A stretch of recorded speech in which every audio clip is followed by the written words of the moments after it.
Rolls-Royce is 115 years old, so it certainly has endured the test of time.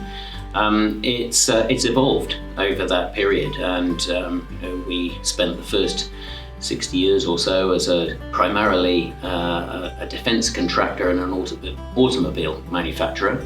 And then in the second half of the 20th century, the cars became separate, and the company moved on to its next opportunity, which was commercial aerospace. So I think it's always being ready to be mobile, ready to invest in technology and invest in new opportunities. And as we look forward, that's what we're doing today for the next 115 years.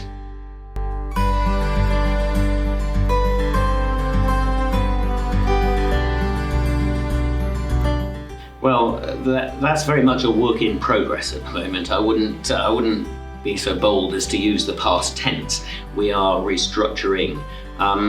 Compared with a few years ago, our balance sheet is stronger. Our cash generation is still not wonderful, but it's certainly stronger than it was. And we've been able to start to invest in some of the technologies of the future. We're slimming down our workforce, we're adopting newer manufacturing techniques, and we're removing outdated methods and over-complex processes. But that's a work in progress, and it's probably got another few years to run.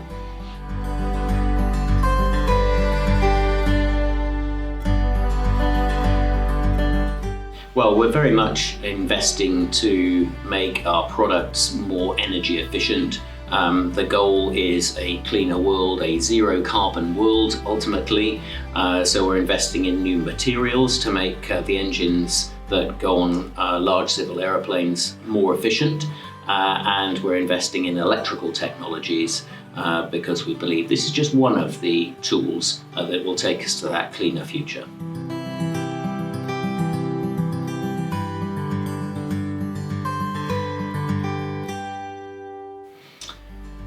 I think the engineering sector has always been at the forefront of deploying new technologies, and that enables us to push things like material science closer to their physical limits, which is in turn what enables us to create, say, an aeroplane engine today that stays on an aeroplane without major overhaul for 2-3 times as long as was the case perhaps 20 to 30 years ago, and enables that engine to operate much more efficiently and cleanly with less impact on the environment.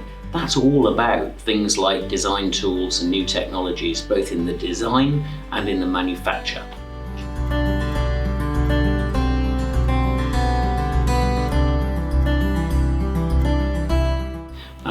Obviously, new technologies, new design tools are nothing more than tools. Things like artificial intelligence is a sophisticated tool for the benefit of humans going about their work.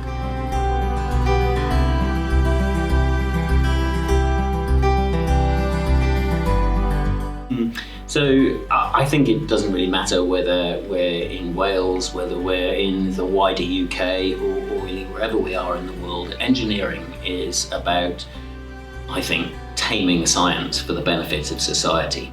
And what we need to do as a profession in engineering, if we want to ensure that that's an exciting career for young people coming out of education today, is do a better job of communicating and explaining the huge benefit that engineers can bring to society, both through technology and through deploying that technology in profitable businesses.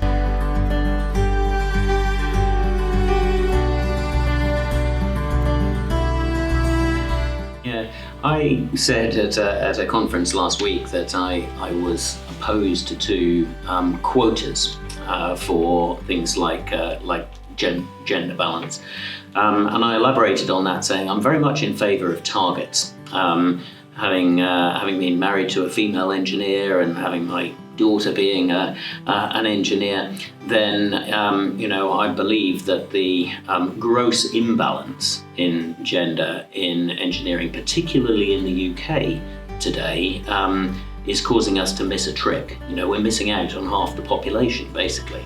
But I do believe that the way to address that is with targets rather than quotas. Quotas have a tendency to encourage the sort of behaviour that takes shortcuts and finds artificial ways of delivering because there's such an imperative, whereas a target enables or tends to stimulate more sustainable behaviour.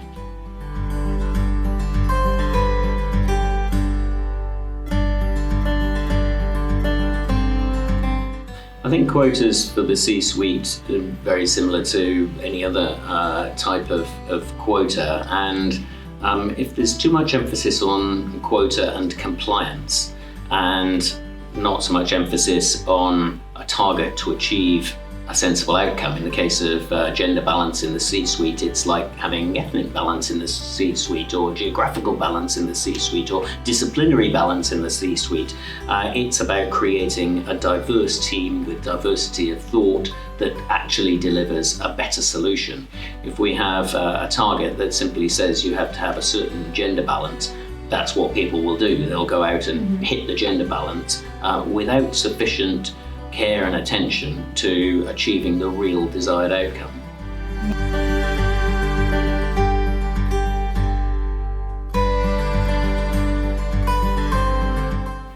I've been incredibly lucky to do the jobs that I have done.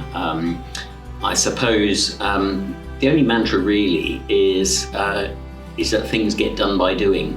And in the world of work, you find an awful lot of people talking. And a lot of commentators, and actually to achieve things actually need to get done by doing.